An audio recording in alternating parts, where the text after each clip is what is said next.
Tapi kalau kita frustrasi sama diri sendiri, kalau itu tidak ada jalan keluarnya, ini bahaya. Disinilah masuk stres, depresi, bipolar, segalanya. Karena waktu kita berputar-putar di sini, ada pusaran tidak keluar, itu jadi penyakit. Tanya dokter. Dokter tidak bisa membuktikan mungkin, tetapi tidak akan menyangkali bahwa psikis, penyakit psikis itu bisa berujung penyakit jasmani. Tuhan, kami punya Allah yang sangat baik. Engkau lebih baik terhadap kami daripada kami baik terhadap diri sendiri. Sebab hanya Tuhan yang mengerti apa yang terbaik untuk anak-anaknya. Kami tahu ya Tuhan Yesus, di dalam tangan-Mu hidup kami aman selalu.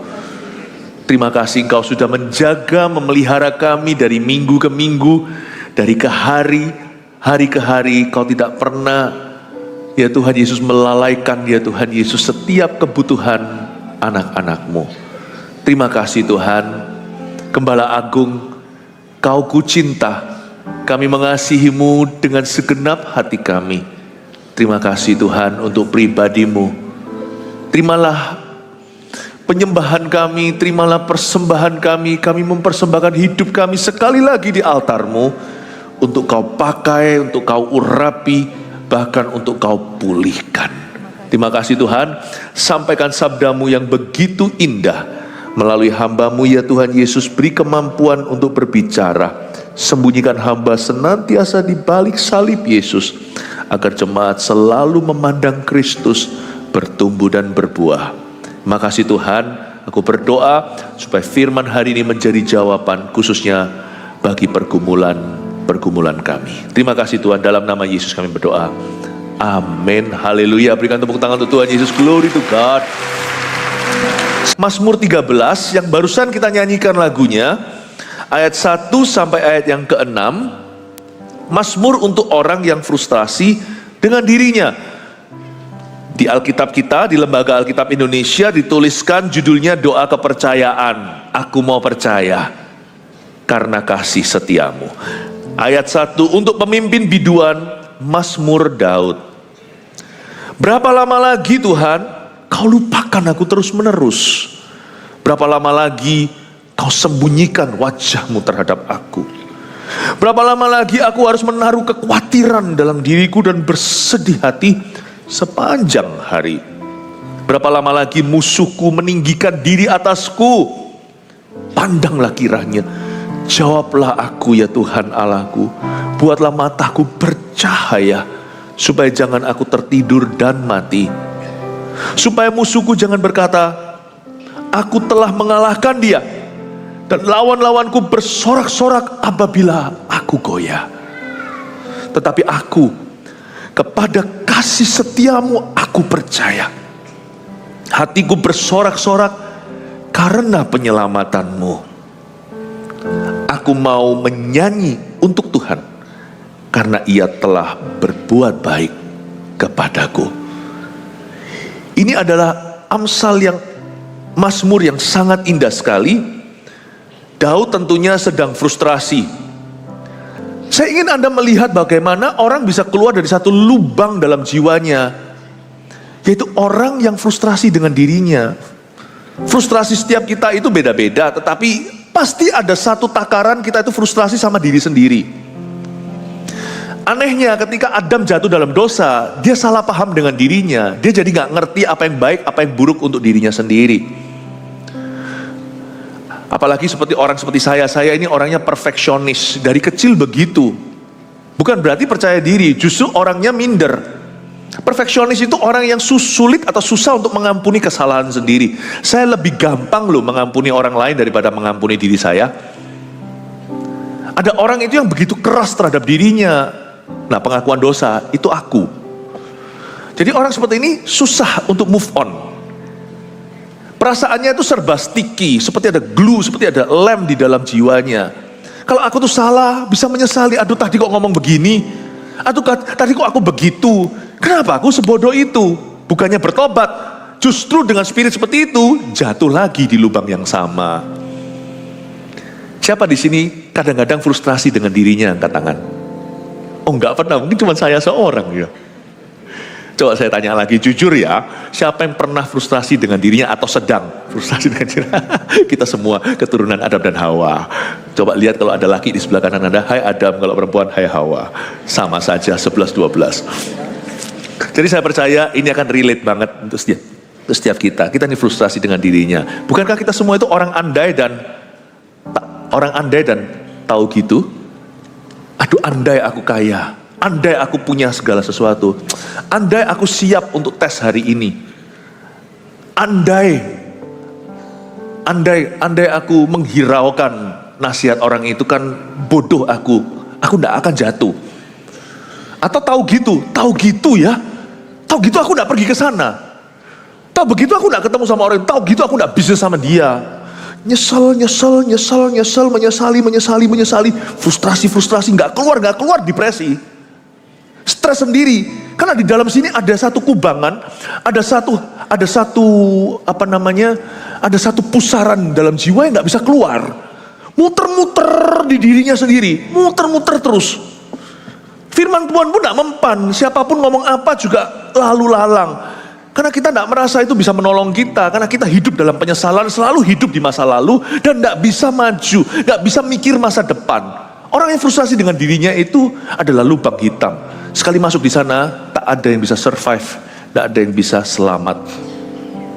Itu suatu lubang kegilaan. Saya ngerti itu, karena saya dulu juga orang waktu saya masih belasan tahun, saya jadi orang yang sangat depresi, bahkan 3 kali berusaha bunuh diri. Jadi saya mengerti apa yang saya ajarkan ini, karena ini juga sesuatu yang sangat membebaskan aku. Saya rindu untuk mengajarkan sesuatu yang bisa memberimu liberty. Liberty ini bukan patung Amerika di New York itu. Liberty ini kemerdekaan dalam jiwamu. Jikalau anak manusia memerdekakanmu, kamu sungguh-sungguh merdeka. Saya memberikan pada Anda pesangon, pada kita semua suatu tool atau suatu alat untuk kita selalu keluar dari lubang tersebut dan menjadi pemenang. Saya ingin kita untuk bisa menerima diri kita, bukan menerima diri kita artinya kalau sini LGBT lalu aku terima, memang aku ditakdirkan begitu, ngawur, itu sesat. Menerima diri itu bukan menerima dosa. Menerima diri itu artinya aku mau berproses dengan Tuhan dan aku tahu aku masih belum sempurna. Tuhan akan menyempurnakan aku. Aku tahu Dia mengasihi aku bersuka cita karena Dia menerima aku. Karena kasih setianya dalam hidupku, aku tahu aku pasti sampai ke situ semua oleh karena kasih karunia-Nya. Menerima diri itu orang yang bisa relax dan berkata, it's okay.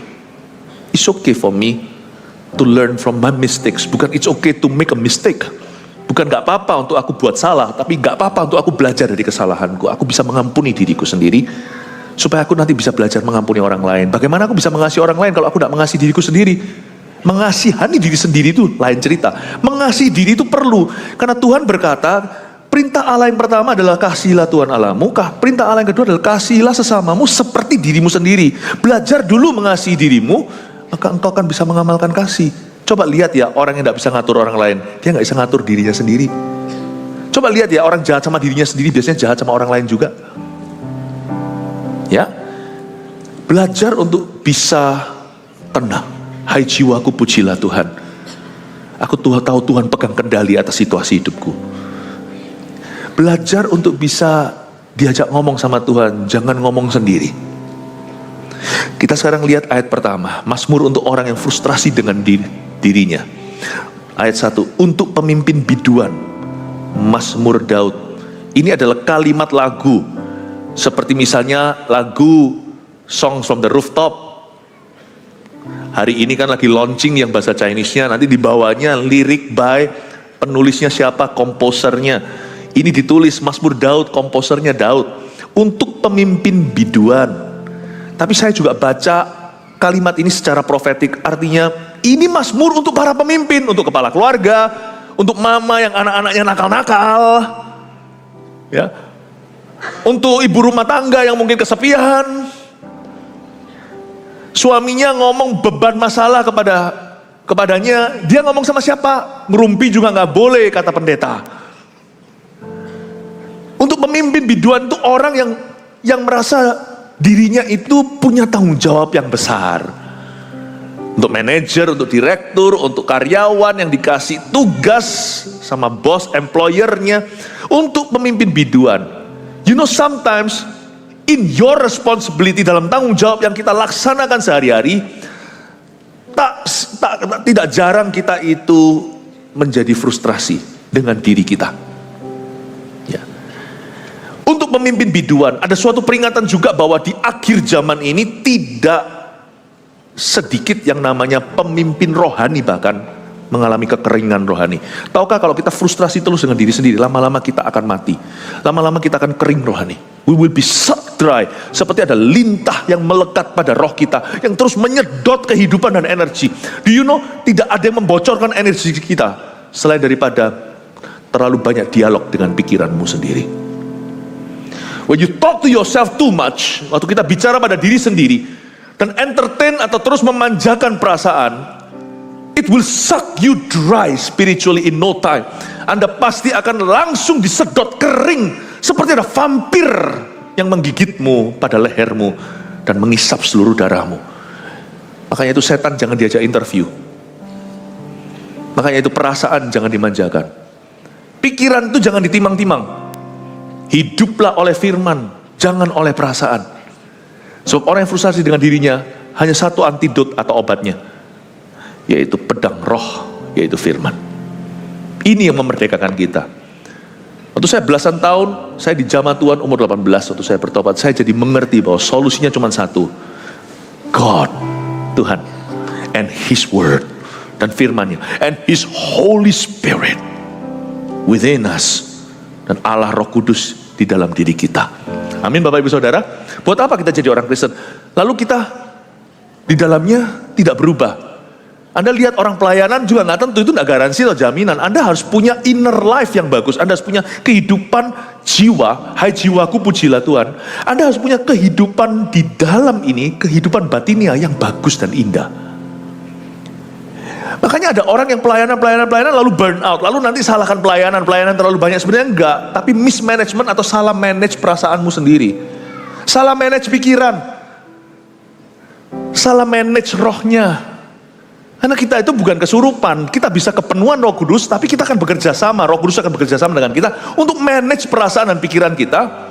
Semua yang benar, semua yang mulia, adil, kudus, dan manis, pikirkan semua itu, dan biarkan damai sejahtera yang melampaui akal budi atau akal sehat manusia akan memelihara hati dan pikiranmu.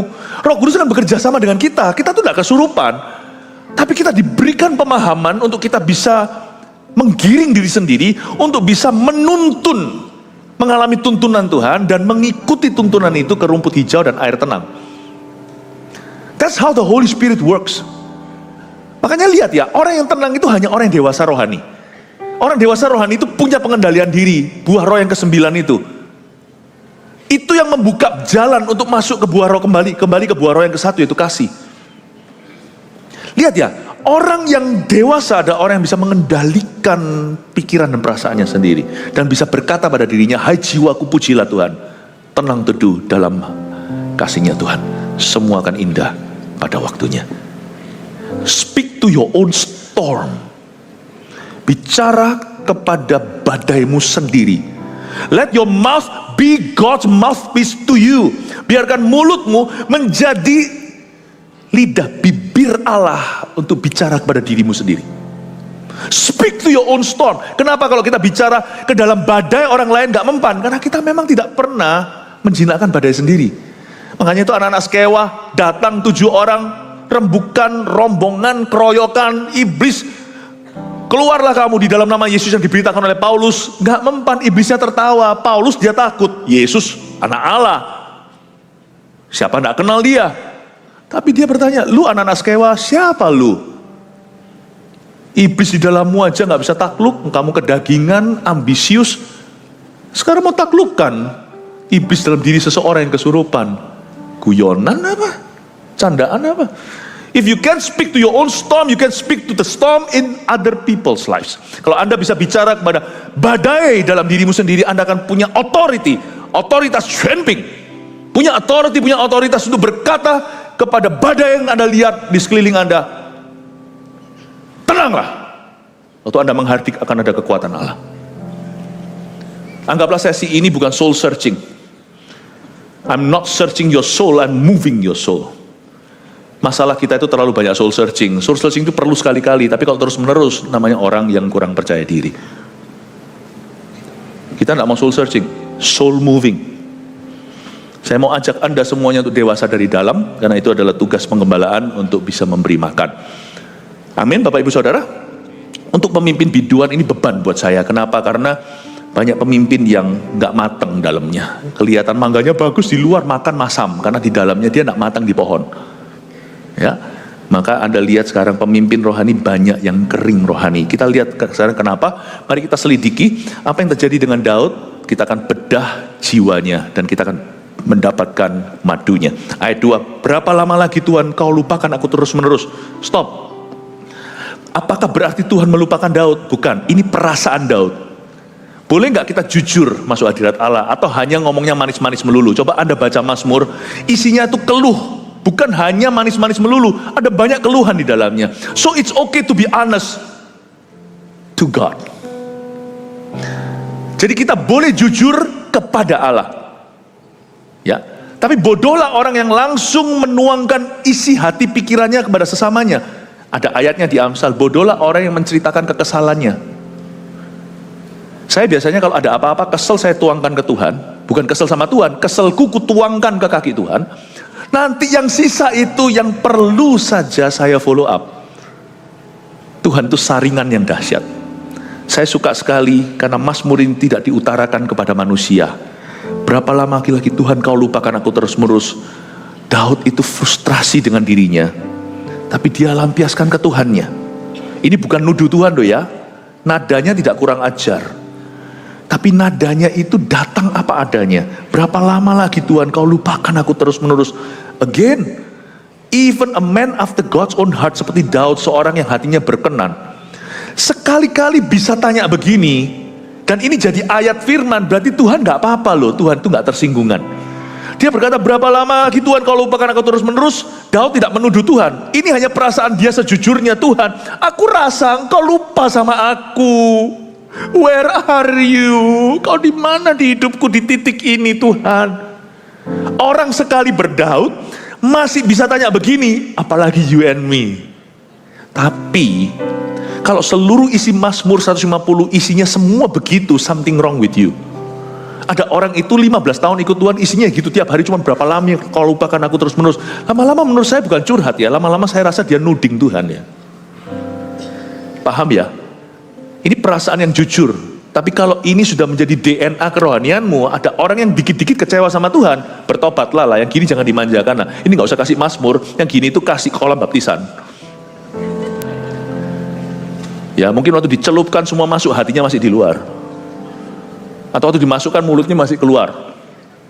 Ya, Bapak Ibu Saudara, it's okay to be honest with God, but it's not okay to make this your lifestyle. Untuk jadikan ini lifestyle gaya hidupmu. Ya, dan Daud aja bisa tanya kayak begini, where are you? Have you forgotten me? 主啊，你忘记了我吗？ Tuhan, kau sudah lupa ya sama saya. Ini perasaan, oke? Bukan berarti Tuhan lupa. Ini perasaan Daud. Tuhan tidak tegur dia. Ini perasaanmu, aku hargai itu. Tapi faktanya beda. Kita lihat sekarang ayat 2b. Berapa lama lagi Tuhan kau lupakan aku terus-menerus?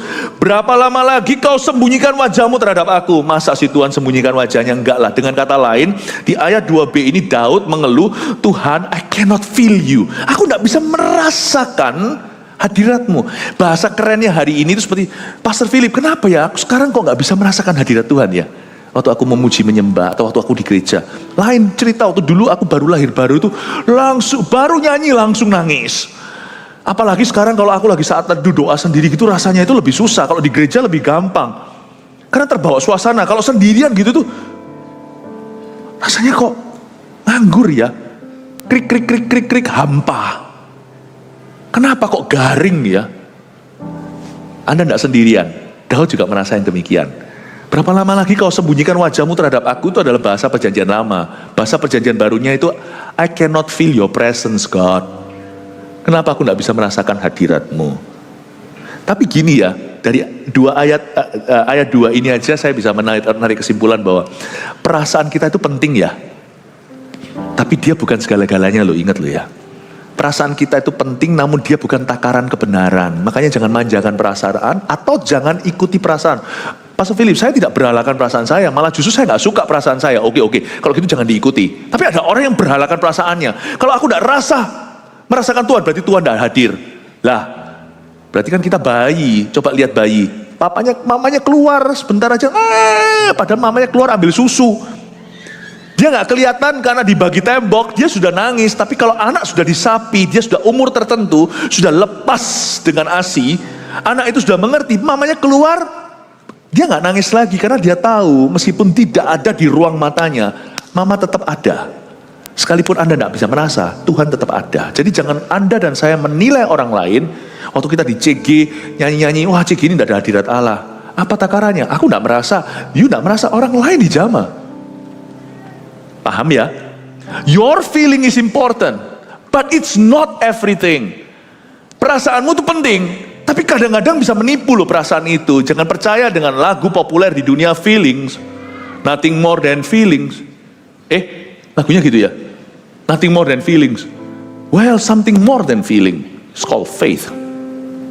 It's called truth, the truth. Namanya firman, kebenaran, iman. Jangan percaya pada perasaanmu doang, karena perasaan kita bisa menipu. Berapa kali kita merasa bahwa orang Kristen begitu, semua gereja sama, pendeta. Berapa banyak di antara kita bertobatlah yang punya perasaan gitu, berarti perasaanmu dewamu, berarti perasaanmu Tuhanmu. Karena Tuhan belum menunjukkan segala sesuatu kepadamu, jadi jangan kita sok tahu. Orang yang sudah kecewa sama orang Kristen, gereja dan sebagainya, come on lah, have you been to every church in the world? Sudahkah kita datang ke semua gereja? Sudahkah kita kenal semua orang, semua hamba Tuhan? Sudahkah Anda mengenal setiap orang Kristen di dunia? Orang bisnis aja lebih pintar. Bisnis gagal, dia bisnis lagi sampai dia berhasil. Kita sekali dikecewakan oleh orang Kristen, udah ogah-ogahan. Kok begitu ya? Kalau demi uang kita berani coba, demi Tuhan kita berhenti di tengah, menunjukkan pada kita siapa dewanya. Your feeling is not your everything. Perasaan kita itu bukanlah, kadang-kadang, jangankan kebenaran, itu jelas enggak. Hidup itu harus oleh iman, bukan oleh perasaan. Tapi perasaan kita juga kadang-kadang bukan realita, kadang-kadang bukan fakta. Lanjut lagi di ayat 3. Siapa yang masih bisa ikuti sama saya? Ya, siapa yang diberkati Tuhan? Praise the Lord, puji Tuhan ya. Haleluya. Kasih tepuk tangan untuk Roh Kudus yang selalu mengajari kita. Sebelum kita lanjut, bilang sama kanan kirinya, Jesus loves you. Ya, haleluya. Ayat 3. Berapa lama lagi aku harus menaruh kekhawatiran dalam diriku dan bersedih hati sepanjang hari? Berapa lama lagi musuhku meninggikan diri atasku? Kelihatan ini orang frustrasi. Coba lihat dari 2 ayat aja berapa pertanyaan dia lontarkan. Tapi saya bagi frustrasinya jadi 3. Ini seringkali mewakili frustrasi kita. Berapa lama lagi? Pertama dia utarakan ke Tuhan, kau lupakan aku. Lalu ayat 3, berapa lama lagi aku harus menaruh kekhawatiran dalam diriku? Frustrasi pertama dia tujukan pada Tuhan. Frustrasi kedua dia tujukan pada dirinya sendiri. Berapa lama lagi aku harus menaruh kekhawatiran dalam diriku dan bersedih hati sepanjang hari? Lalu yang ketiga, berapa lama lagi musuhku meninggikan diri atasku? Aku gak terima Tuhan dikata-katai begitu. Coba lihat waktu aku jatuh, berapa banyak yang ketawa, rival-rivalku. Padahal aku gak salah di hadapanmu. Aku apa saja, sekali-kali orang kan pasti pernah mengalami hari mujur, ada juga yang mengalami hari yang malang.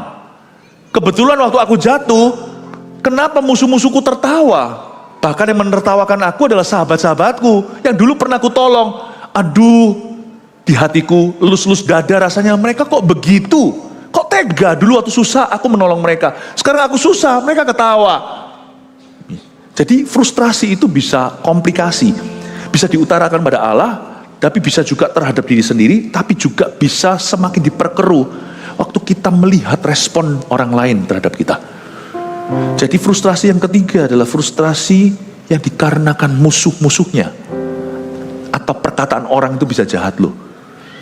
Kata-kata orang itu tidak seberapa waktu kita jaya, tapi waktu kita berada di arus bawah, mereka ngomong sesuatu itu sakitnya. Kebaktian tadi kan saya jelaskan gimana Daud itu sampai terusir dari rumahnya sendiri, istana. Itu masa-masa itu sangat vulnerable. Kita tidak bisa nuntut orang kuat selalu. Ada waktu-waktunya mereka itu vulnerable, ada waktu-waktunya mereka itu akan rawan dan jadi peka. When your wife, waktu istri Anda mengalami sensitif, misalnya lagi bulannya, ya yang suami ya harus lebih peka lah ya. Gak apa-apa kalau lagi mood-moodan sedikit, mood swing itu biasa. Kita juga harus mengerti orang itu ada masanya, pria dan wanita, dalam hidupnya ketika dia mengalami suatu tekanan kehidupan, apalagi kalau dia dibawa Tuhan di arus bawah. Gak heran ada orang tertentu itu terluka di waktu itu. Makanya itu jaga hati itu penting sekali, dengan segala waspada. Itu artinya waktu kita di arus bawah. Dan tolong jaga hati itu bukan hanya terapkan pada diri sendiri, jaga hati orang di kanan kirimu. Jangan kau jadi salibnya, kau harus jadi balsamnya. Salib mereka pasti sudah ada, gak usah kau tambah. Waktu Anda lihat orang kiri kanan kita itu sedang mengalami tekanan kehidupan, jagaan hatinya. Karena dia di titik rawan. Suami pulang ke rumah udah capek, lesu segalanya, langsung tunggu dulu, paling tidak suruh dia makan. Ada titik rawan, istri juga sama, mungkin pada saat mungkin semua sibuk, suami gak mau tahu ngomong apa adanya. Perhatikan dong, suami mungkin kerja banting tulang, tapi istri juga atur rumah tangga. Tahu nggak? Sama susah, bahkan lebih susah loh atur anak daripada atur bisnis. Tolong bisa dimengerti lah, saat-saat tertentu caranya bagaimana. Diajak kencan nggak pernah, tiap hari hanya dasteran dan rorolan. Lalu tiba-tiba kita suruh dia ngerti segala sesuatu. Tolonglah senangkan juga gitu loh, supaya dia keluar dari titik rawan, titik tidak amannya. Bapak ibu saudara, jagalah dengan segala waspada. Frustrasi itu bisa dihindari kalau kita itu bermain cantik dan gracefully. Kalau kita menitik beratkan hati dan perasaan orang, bukan perasaan sendiri, saya rasa kita bisa menjadi alat damai. Dan kita bisa membawa sukacita dalam diri orang lain. Frustrasinya di sini ada 3 saya bagi kepada Tuhan. Kalau frustrasi kepada Tuhan itu diterus-terusin, tidak dapat solusi yang benar, alias terus-menerus berkanjang pada perasaan dan tidak pernah berujung pada kebenaran, maka nanti itu menjadi orang Kristen yang kepahitan. Kepahitannya nggak jelas loh ya. Dia kepahitan sama orang iya, tapi kalau Anda lihat orang itu kepahitan sama Tuhan, loh kok bisa sama Tuhan kepahitan itu piye? Ada orang itu yang kudu terus kecewa sama Tuhan, selalu kepahitan sama kehidupan, kecewa. Dan lihat ya, ada orang Kristen tuh yang labelnya gini, sukanya itu berkata Tuhan jahat, Tuhan cobai aku, Tuhan yang kasih aku penyakit, Tuhan tidak dengarkan doa. Tapi dia mau tinggalkan Tuhan juga nggak berani, karena dia tahu ada neraka. Jadi dia itu betul-betul adalah makhluk gentayangan, sorga kagak, neraka tak rela. Ada orang yang tipe gitu ya. Karena lihat nggak orang Kristen yang suka terus marah-marah sama Tuhan, marah ngamuk-ngamuk, itu sebenarnya menurut saya orang itu bukan ngamuk sama Tuhan, dia ngamuk sama dirinya sendiri, cuma dia nggak sadari, dia itu frustrasi sama dirinya dan dia jadikan Tuhan tumbalnya. Bodoh lah orang yang begitu. Kenapa? Tuhan itu justru obatnya, kok kau jadikan tumbalnya? Do not sacrifice God. He's your only hope when all things fail. Jangan kau korbankan Tuhan, karena dia satu-satunya harapan ketika semua orang meninggalkanmu. Dialah satu-satunya ketika semua gagal. Biarpun gunung-gunung beranjak dan bukit-bukit bergoyang, namun kasih setiamu tak akan beranjak daripadaku. Firman Tuhan yang mengasihi aku. Amin Bapak Ibu. Jangan. Jadi caranya gimana kalau kita lagi frustrasi kepada Tuhan? Kita harus akhirnya berakhir mendarat, berlabuh pada kebenaran tentang karakternya. Kita harus mendarat ujung-ujungnya pada janjinya. Tapi kalau kita frustrasi sama diri sendiri, kalau itu tidak ada jalan keluarnya, ini bahaya. Disinilah masuk stres, depresi, bipolar, segalanya. Karena waktu kita berputar-putar di sini ada pusaran tidak keluar, itu jadi penyakit. Tanya dokter. Dokter tidak bisa membuktikan mungkin, tetapi tidak akan menyangkali bahwa psikis, penyakit psikis itu bisa berujung penyakit jasmani. Coba lihat ya, kadang-kadang kalau dokter yang bijaksana akan memberitahu, tidak cuma gini-gini, lifestyle-mu harus berubah juga, jangan cuma main antibiotik, obat-obatan. Ayo kurangi stres, mungkin mestinya ada orang yang gimana, tiroid dan sebagainya. Saya bukan dokter ya, tanya sendiri, tapi saya kasih contoh aja, misalnya hidup Anda harus bisa manage stresnya sendiri. Saya bisa ngasih Anda pil tidur supaya Anda tenang. Tapi yang membuat Anda tidak bisa tidur itu dokter tidak bisa. Itu Anda harus bisa manage sendiri. Nah, orang di luar Tuhan tidak punya pegangan. Mereka hanya punya positive thinking. Tapi di dalam Tuhan kita punya kuasa kehidupan. Nah, itu yang kita praktekkan. Inilah kelebihan orang Kristen, karena anak-anak orang-orang yang tidak punya Tuhan berakhir paling maksimal sampai ke tangan psikiatris. Hanya bisa jamah sampai kepada jiwanya. Tapi manusia rohnya mati. Tapi kita yang punya manusia roh dihidupkan oleh Roh Kudus, kita punya kuasa kehidupan, tidak berakhir di psikiatris tapi sampai penggembalaan. Tuhan gembalaku tak akan kekurangan aku akan nyampe aku ke rumput hijau air tenang itu. Tuhan akan mengubah cara pandang kita. Terjadi paradigm shift atau pergeseran paradigma. Kalau dahulu saya selalu iri, itu membuat penyakit di dalam diriku. Gara-gara iriku aku jadi ambisi, jadi terburu-buru, sehingga jadi orang yang tidak pernah happy. Akhirnya aku jatuh sakit. Pertama-tama stres dulu, lalu rumah tanggaku gak keruan. Semakin begitu semakin aku tidak sehat, gaya hidupnya semakin sakit dan sebagainya. Tapi Tuhan bisa mengubah cara pandang kita. Dulu kita selalu iri dengan rumput tetangga yang nampaknya lebih hijau. Sekarang saya bisa tertawa dan berkata, gak apa-apa, sana lebih hijau. Soalnya water bill-nya juga lebih tinggi, tagihan airnya juga lebih tinggi gitu. Saya bisa ketawa untuk nasib saya yang kurang mujur seperti tetangga saya. Saya bisa bersyukur, Tuhan adalah gembalaku, aku tidak kekurangan apa-apa kok. I'm fine, thank you. Jangan cuma basa-basi kalau ditanya how are you? Yes, I'm are you. Salah itu. How are you itu jawabannya I'm fine, thank you. Are you really fine?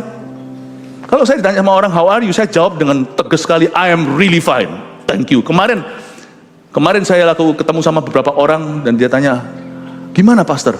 Kabarnya gimana? I'm doing really great. Saya bosan dengan kata I'm fine, thank you, karena basa-basi. I'm doing really great. Thank you for asking. How about you? Malu dia jawab, I'm fine, thank you. Rumputku lebih hijau. Kalau nggak sampai hijau, nggak apa-apa. Tagihanku lebih murah. Amin, Bapak Ibu Saudara. Jangan irilah sama sukses orang. Jangan syukuri kemalangan orang lain. Tiba-tiba sembuh sendiri, Anda tidak frustrasi. Kalau sebab pusaran di dalam dirimu itu kalau tidak keluar, itu jadi penyakit. Berapa lama lagi aku harus menyimpan kekhawatiran dalam diriku, bersedih hati sepanjang hari? Terusin. Coba gak sakit nanti? Coba gak berantakan rumah tangganya? Coba gak hancur hidupnya? Berapa lama lagi musuhku meninggikan diri atas diriku? Ini yang paling gampang. Frustasi yang terakhir paling gampang. Jangan jadikan kegelisahanmu terbesar. Apa orang lain ngomong tentang Anda, mereka komentarnya, cara berpikirnya, itu hanyalah grade 3. Itu frustrasi KW. Kayaknya itu yang membuatmu frustrasi. Not really. Asal Anda benar di hadapan Tuhan hatimu, asal Anda bisa damai dengan dirimu, terserah sana mau ngomong apa. Emangnya gua peduli gitu? Agak cuek sedikit itu loh sama orang lain mikir apa. Waduh, nanti gimana? Gini. Percayalah, nanti orang di dunia ini sebagian besar memikirkan dirinya. Tidak akan nyampe ke kita itu. Ya. Karena itu jangan khawatir apa kata dunia tentangmu. Lebih khawatirlah apa kata Allah tentang dirimu. Karena dialah yang menjamin kehidupanmu sampai hidup kekal nanti. Kalau bisa gitu ya tenang loh, hidup tuh enak banget. Jadi kita perlu vitamin C. Saya kasih vitamin C hari ini bawa pulang. Ini C yang perlu ya. Jangan pakai vitamin C ini sembarangan. Overdosis C juga nggak baik. Ya, vitamin C yang diperlukan untuk Anda sungguh-sungguh happy inside, tidak frustrasi lagi adalah vitamin cuek. Ini tak suntik vitamin C. Belajar cuek. Makanya saya juga tidak pernah meresponi apa-apa kata dan sebagainya. No. Saya fokus pada jemaat sendiri. Just focus on you. Continue to build you up. Untuk terus membangun Anda. Melihat Anda sukses, berhasil. Anda semuanya jadi orang-orang bergizi dalam iman. I'm happy. Ya? Oke, semuanya sudah dapat vitamin C-nya ya? Oke, puji Tuhan. Kasih tepuk tangan untuk Tuhan. Ayat 4, pandanglah kiranya, jawablah aku ya Tuhan Allahku, buatlah mataku bercahaya, supaya jangan aku tertidur dan mati. Daud ini sudah berada di titik ngos-ngosan, dia berkata, Lord, answer me now. Kalau aku tidak dijawab sekarang, aku niscaya pasti mati. Dia itu tahu jelas konsekuensi frustrasi. Kalau ini diterusin, Daud mengerti, Dia itu kan seorang yang hatinya berkenan pada Allah. Jadi dia nangkep hati Tuhan. Dia itu tahu kebenaran.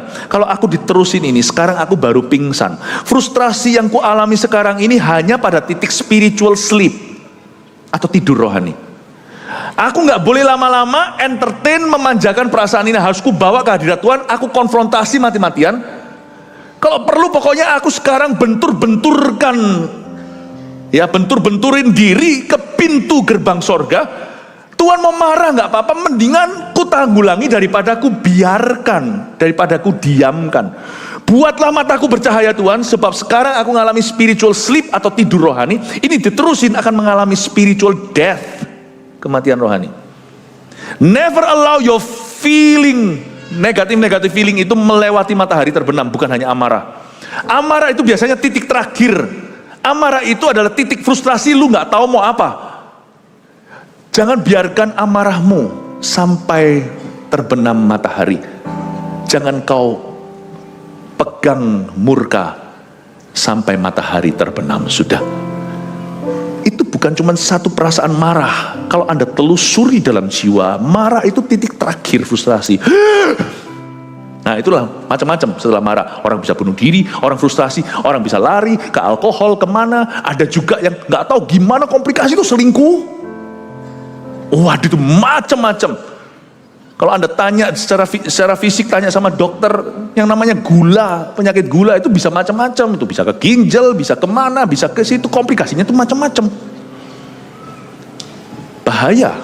Perasaan feeling itu jangan kau bawa tidur. Selesai masuk, ngomong sama dirimu sendiri, aku kunci pintu, minta beritahu sama semua keluarga, pembantu semuanya, jangan ganggu, kasih aku 1 jam, mariin dengan Tuhan di sana. Marah-marah di sana sendiri, tapi jangan kau berdosa, jangan keluar dari ruang doamu. Selesaikan frustrasimu. Karena besok itu terlalu berharga untuk tetap frustrasi saudara. Karena besok ada rencana Tuhan yang baru, kesusahan sehari hanya untuk sehari. Berarti kalau kesusahan sehari hanya untuk sehari, warning, peringatan, berarti juga ada glory harian yang Anda akan lewatkan kalau besok Anda luangkan dalam frustrasi. Sayang loh, kesusahan sehari untuk sehari. Itu arus negatifnya, arus positifnya juga ada. Kalau kita terus frustrasi besok ada glory yang Anda akan dapatkan. Kenapa? Karena kita melongo di depan kaca, lihat wajah sendiri dan frustrasi. God wants you to see the promised land. Tuhan ingin Anda melihat sesuatu yang dari janji Allah dalam hidupmu untuk hari itu. Jangan kau lewatkan itu. Jangan kau lewatkan. Amin Bapak Ibu Saudara. Setiap hari bisa saja Tuhan menaruh sesuatu dalam perjalanan hidupmu yang harus Anda pick up, harus Anda pungut. Kalau kita melongo secara rohani, kita akan lewatkan ternyata pada bangkai singa itu Simpson ambil madu. Di tempat tertentu Yonatan ambil madu pula dalam zaman yang berbeda, makan dan bercahaya dan hajar orang Filistin. Anda akan melihat itu cuma bangkai kalau kita melongo melulu. Tapi kalau kita itu matanya peka, nggak melihat ke kaca, melihat diri sendiri melulu dan tanya terus gali-gali. Semakin gali, semakin jauh dari kebenaran. Semakin Anda interview diri sendiri, semakin stres. Semakin Anda mati spiritual sleep, tidur rohani, lalu mati rohani. Jangan-jangan Anda lihat bangkai dan mengeluh, tapi Simpson bisa melihat madu. Anehnya, orang melihat lubang donat melulu. Ini saya sering pakai ilustrasi nih kayaknya donat dan lubangnya. Saya nggak terlalu suka donat. Setelah saya ngomong begini tuh banyak orang kasih saya donat. Padahal saya enggak loh, jangan loh ya. Please jaga kesehatan daripada your pastor. Kenapa kok melihatnya ke situ? Jangan lihat bangkainya. There is honey inside. There's honey inside. Kesusahan sehari untuk sehari, madu sehari juga untuk sehari. Madu hari ini kalau Anda lewati, besok sudah madu yang lain. Beda. Jangan sampai kelewatan. Saya nginep di Bali pas liburan. Breakfastnya enak gitu ya. Itu ada madu, itu ada 5-6 botol. Tapi karena kami tinggal cuma 4 malam, jadi saya harus milih. Gak boleh banyak-banyak kan. Ini madu yang ini, yang fruity. Ini madu yang dari wild. Ini madu yang, waduh. Tiap hari saya ngingetin.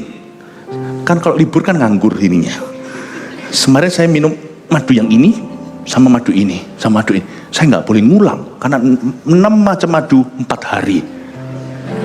Saya lewat 1 ngulangi rugi. Ada madu yang Tuhan taruh harian. Anda lewatkan, Anda ngulangi rugi karena itu nggak kembali. Ini baru hotel. Hotel cuma 6 macam. Kalau Anda tinggal di sana 2 minggu bosan. Tuhan tidak pernah kehabisan madu. Every day anew. Setiap hari baru. Lewatkan hari Senin, Selasa madumu. Jangan kangen yang Senin. Ada sesuatu yang hilang di hidupmu. Karena itu jangan kau frustrasi. Anda tidak perlu tahu segala sesuatu tentang dirimu. Jangan gali-gali. Ada satu orang yang saya kurang kenal. Tapi selama saya mengenal Tuhan tiap hari, nggak apa-apa sih saya kurang kenal dia. Orang yang kurang saya kenal itu adalah diri saya sendiri. Nggak apa-apa. Mungkin nanti ujungnya suatu hari ketika masuk ke surga, saya baru kenal, oh aku itu begini begitu. Jangan lihat saya seolah-olah saya gila, saya ini waras. Anda sama-sama nggak warasnya. Sama-sama juga nggak terlalu kenal dirinya. Kan kita kadang-kadang nggak tahu kapan yang menyulut kita kan. Kita ngomong-ngomong gitu misalnya di dalam keluarga, tiba-tiba terus kita ngamuk gitu. Terus tiba-tiba baru sadar diingatkan sama pasangan. Gitu aja emosi, iya ya. Kita aja nggak ngerti apa yang menyulut kita. Nggak usah gali lah ya. Tambah gali, tambah gila. Mendingan percaya, aku mau percaya. Saya musuhku jangan berkata, aku telah mengalahkan dia. Buatlah mataku bercahaya, ayat 4 tadi. Aku telah mengalahkan dia, supaya musuhku jangan berkata begitu. Dan lawan-lawanku bersorak-sorak apabila aku goyah. Coba lihat ayat 5, jadi ada satu driving force-nya David. Daud itu punya satu motivasi yang legal, yang sah di mata Tuhan, meskipun bukan motivasi yang paling mulia.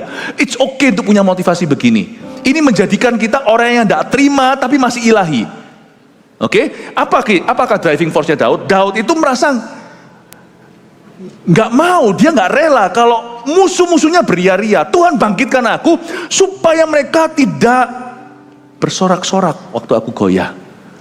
Nggak apa-apa loh, buktikan, bukan supaya buktikan mereka salah, tapi buktikan kebenaranku.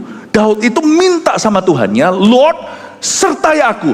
Orang mau mencibir aku asal buah berbicara, kasih aku buah. Dan ayat 5 ini saya telusuri biografi Daud di Alkitab, saya menemukan bahwa kerap kali ini yang menjadi motivasinya bangkit dari keterpurukan.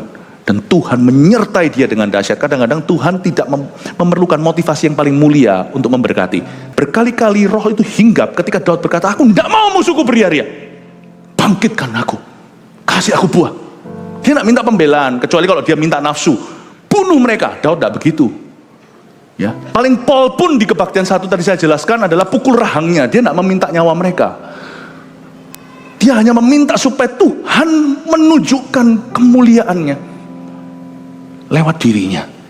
Jadi it's okay loh, Anda itu berdoa dan berkata, Tuhan, aku tidak mau musuhku beria-ria. Aku tahu kau belum selesai. Orang berkata, matilah sudah. Aku berkata, tidak. No. Aku doa kalau perlu puasa, aku berseru pada sorga, mengetuk pintunya dan berkata, Lord, show me your glory. Tunjukkan kemuliaanmu. Pakai iman saudara. Frustrasi itu tidak bisa diajak omong. Frustrasi itu hanya bisa didobrak. Kalau Anda dengan iman maju, frustrasi itu menguap sendiri. Tiba-tiba Anda cari lagi, dia tidak ada di situ. Frustrasi itu tidak bisa kau usir. Tempatnya hanya bisa kau ganti. Ketika kau taruh iman maju, lihat forward, itu hilang sendiri. Tapi ketika Anda menunggu di sana, ngelamun dan mikir-mikir gali-gali, dia selalu ada di sana. The only way untuk kita sembuh dari frustrasi terhadap diri sendiri adalah menangkap iman yang radikal dan maju dengan sungguh-sungguh. Mari sendiri. Tuhan sudah ingatkan saya. Saya ini orangnya gampang sebenarnya. Gampang sekali untuk langsung fall into depression. Dari muda itu. Tapi saya tidak pernah ke sana, kembali ke situ lagi. 32 tahun lembah itu sudah kututup. Dia tidak pernah pergi, selalu ada lembah itu. Tapi lembah itu sekarang diisi, jadi gudangnya Tuhan. Jiwa-jiwa, visi, semuanya itu nggak ada tempat lagi untuk yang gitu, untuk roh jahat di sana. Lembah itu masih ada di dalam diri saya. Orang kayak kita hamba Tuhan, termasuk Elia. Lihat itu Elia. Sekali dia mengisinya salah, masuk ke gua, ambil aja nyawaku. Hah? Elia. Tapi sekali dia diberi Tuhan tugas pergi urapi si ini raja Israel, raja ini, raja itu, dan urapi Elisa, lupa dia, langsung maju, tiba-tiba kereta sorga menjemput. You know, frustrasi dengan diri sendiri tidak pernah pergi. Cuma dia tidak ada di situ kalau kau isi. Diisi dengan apa? Iman, janji Tuhan, dengan visi, dengan tujuan, dengan cita-cita, dengan ambisi yang kudus. Kau isi dengan itu, supaya musuhku jangan berkata aku telah mengalahkan dia. Use me mightily, pakai aku, sertai aku Tuhan. Use me Lord. Lihat ya, hidupmu akan berubah karena itu. Tetapi aku, ayat 6, kepada kasih setiamu aku percaya. Hatiku bersorak-sorak karena penyelamatanmu. Aku mau nyanyi untuk Tuhan karena ia telah berbuat baik kepadaku. Ayat 6 saya coba jelaskan sesingkat-singkatnya. Tetapi aku kepada kasih setiamu aku percaya. Garis bawahi, kepada kasih setiamu aku percaya. Pada saat seseorang itu frustrasi, trust in God's mercy. Bahasa Inggrisnya, kepada kasih setiamu aku percaya, itu dalam bahasa Inggrisnya I trust in your mercy. Mercy itu mercy, ini bukan mobil. Mercy itu bukan sekedar love. Mercy itu artinya kasih setia, bukan hanya kasih. Mercy itu luar biasa. Kasih yang bahasa lokalnya yang ngefuri. Saya punya perjanjian dengan Tuhan gini, Tuhan kalau aku sampai sekali-kali frustrasi dengan diriku, janjilah untuk mengasihi aku dulu. Hukum aku nanti. Waktu aku kurang mengerti, peluk aku, nanti sesah kemudian tidak apa-apa. Karena saya paham bahasa hukuman. Dari kecil saya kerap kali dihukum, bukan oleh orang tua. Umur 6 tahun di Taiwan saya sekolah itu sudah dicambuki sama sapu. Dulu saya marah, sekarang saya mengerti. Ketika saya sendiri pun jadi guru, kalau dapat murid senakal aku, lumayan masih dapat sapu. Saya selalu tiap hari ke sekolah itu saya dihukum. Waktu saya sekolah di Taiwan itu keras loh. Mereka semua teman-teman saya pakai lidi, saya pakai sapu. Saya double porsi. Karena teman-teman lain kena lidi, ada yang satu begini diangkat gini aja, udah nangis umur waktu kelas 1. Saya dikasih pecut, saya lihatin dia. Calai. Nantang, saya dulu gitu orangnya. Makanya keluar sapu. Saya dari dulu itu udah biasa bahasa punishment. Jadi saya tumbuh dewasa besar itu memahami bahwa lu salah lu dihukum. Jadi bagi saya konsep pengampunan itu susah terhadap diri sendiri maupun terhadap orang lain. Dan waktu Tuhan ampuni saya belum langsung total gambar dirinya sempurna. Saya ngomong gini sama Tuhan, tapi saya lawan. Saya naik ke mercy. Kalau Anda lagi frustrasi, jangan Anda trust in His law dulu, meskipun hukum Allah itu ada. Jangan Anda taruh percaya atau matamu memandang kepada hukum atau hukumannya, atau kepada justice keadilannya, atau kepada holiness kekudusannya. Saya nggak ngomong ini berarti kekudusan nggak penting. Kekudusan itu segala-galanya. Tapi jangan taruh pikiran hatimu itu kepada itu dulu. I trust in your mercy. Waktu aku frustrasi, I trust in God's mercy. Waktu aku lagi frustrasi dengan diri sendiri, aku percaya dulu akan kasih setiamu. Setiamu itu artinya waktu aku tidak setia, kau tetap setia, itulah kasih setia. I trust in your mercy, Lord. Love me first and punish me later. Love me first and teach me. Cintai aku dulu, setelah itu ajari aku. Itu yang Daud minta. Ini dalam sekali loh ayat 6 ini. Aku pada kasih setiamu aku percaya, itu maksudnya apa? Ada banyak hal lain yang kita bisa percayai Tuhan. Ada hal-hal lain yang kita patut mempercayai Allah karena itu. Keadilan, atau hukum-hukumnya, dan juga kekudusannya. Tapi Daud berkata, waktu aku frustrasi, aku dungu seperti hewan, tapi aku tetap di dekatmu. Mazmur 139, doa di hadapan Allah yang Maha Tahu. Aku tidak mengerti ketika aku hitung semua yang terlalu besar untukku seperti pasir di tepi pantai. Tapi ketika aku tidak setia, Engkau tetap setia. Kepada kasih setiamu aku percaya. Waktu aku bingung Tuhan, kasih aku dulu. Kasih aku dulu. Aku tidak menolak didikanmu. Didik aku sekeras-kerasnya, hajar aku. But love me first. Please promise me that. I promise you, aku berjanji, ini janji dari pihakku. Aku akan mau diajar. Aku akan teachable. Nah, saya punya hubungan dengan Tuhan tuh kayak gitu, puluhan tahun. Ujung-ujungnya ya, dihukum Tuhan pernah, jarang banget. Kerap kali yang saya kira habis ini gua pasti dihukum. Enggak tuh. Ternyata saya akhirnya memahami setelah 30 tahun, 2 tahun, saya mulai memahami Tuhan sedikit.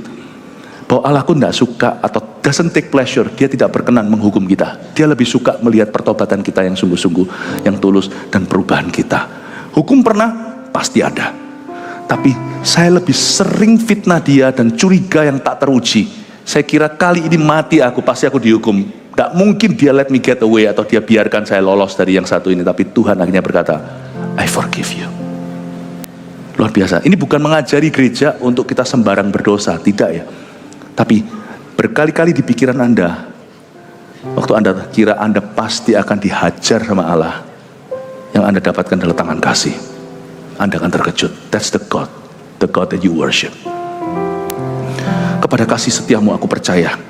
Hatiku bersorak-sorak karena penyelamatanmu. Penyelamatanmu itu rescue. I rejoice in your salvation. Aku bersyukur karena keselamatanmu. Aku mau menyanyi untuk Tuhan. Coba lihat ya.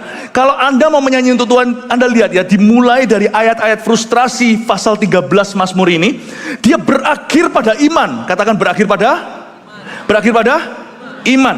Dia bersukacita memang karena kasih Tuhan. Tapi dia berakhir di iman. Lihat ya, Daud punya tonasi beda di ayat 1, 2, 3 sampai ayat ke bawah terakhir di ayat 6. Dia berubah, aku mau menyanyi untuk Tuhan. Dia masih dalam masalah. Aku mau menyanyi. Dia masih dalam lembah, tetapi dia sudah mau nyanyi. Karena Anda baca, bukan ia akan berbuat baik kepadaku. Itu juga iman sih, percaya akan janji Tuhan. Tapi dia berkata, karena ia telah berbuat baik kepadaku. Di titik ini, ketika dia frustrasi masuk ke hadirat Allah, dia keluarnya sebagai orang yang menang. Karena di titik terakhir, waktu dia ketemu Tuhan sebelum dia selesai doa, dia berkata, oh iya ya, ada banyak yang Tuhan sudah lakukan, kok aku lupa ya, kok aku cuman ingetin 1, 2 yang belum dijawabnya. Tiba-tiba dia diubah cara pandangnya. Dulu dia juling, sekarang dia melihat dengan benar. Dia melihat dengan terang. Tuhan telah ya berbuat baik kepadaku. 1, 2 ini aku rela menunggu apa keputusanmu. Tuhan telah. Selain itu, iman juga adalah percaya bahwa sesuatu sudah diberikan sebelum dia diberikan kepadamu. Kalau kamu ragu, kalau kamu tidak ragu atau bimbang, apa yang kau katakan itu akan terjadi. Dan itu akan diberikan padamu pada waktunya. Jikalau engkau percaya, engkau sudah menerimanya. Bingung nggak? Iman itu multidimensi. Belum terima secara fakta, tapi kita percaya dalam roh kita sudah menerimanya, itu akan diberikan pada waktunya. Luar biasa ya. Dia berkata, aku mau menyanyi, ini alasanku menyanyi, karena ia telah berbuat baik kepadaku. Berarti di titik ini, Daud belum melihat penggenapan janji, tapi dia sudah menang dalam spiritnya. Ia telah berbuat baik kepadaku. Dari seorang yang mengeluh, berakhir menjadi orang yang hidup dengan iman. Dari orang yang ngomel, berakhir menjadi orang yang sekalipun aku belum melihatnya, rohku sudah lewat itu, aku tahu itu sudah menjadi milikku. Terima kasih Tuhan. Abraham, dia belum punya satu pun anak, umur juga sudah lanjut, tapi ketika dia percaya keturunan kandungnya sebanyak itu, Tuhan memperhitungkan sebagai kebenaran. Jadi transaksi dengan Tuhan itu bukan waktu Sarah melahirkan. Waktu dia lihat langit dan berkata, aku percaya aku. Haleluya, 3 poin sini munculkan. 1, kita akan review. Nomor pertama, apa yang kita telah pelajari, Mazmur untuk orang yang frustrasi dengan dirinya. 1, perasaan kita penting, namun tidak tentu adalah fakta atau kebenaran. Lock it in, dikunci itu sudah nggak usah ditawar, negosiasi, ini harga mati. Oke, 2, udah dikeluarin semua 3. Ya ini, terus menyelidiki diri, buat hati semakin stres dan jauh dari Tuhan. Jangan gali, siapa yang semakin gali akan semakin gila. 3, bersukacitalah karena kasih Tuhan. Tidak ada alasan bersukacita. Hukum aku cacat, kekudusan aku jatuh, keadilan mungkin tidak tahu apa itu adil, mungkin aku yang adil adalah aku dihukum. Bersukacita, kalau Anda tidak tahu mau bersukacita karena apa, bergembiralah karena Dia mengasihimu. Mulai dengan itu Anda pasti berakhir bagus. Meskipun mungkin sekali-kali perlu diproses Tuhan, didisiplin dengan keras, nggak apa-apa. Anda mulai dengan bersukacita karena kasih Tuhan, Anda pasti nyampe ke tujuannya. Dan hiduplah oleh iman. Telah dimulai. God bless you. Mari kita semua bangkit berdiri.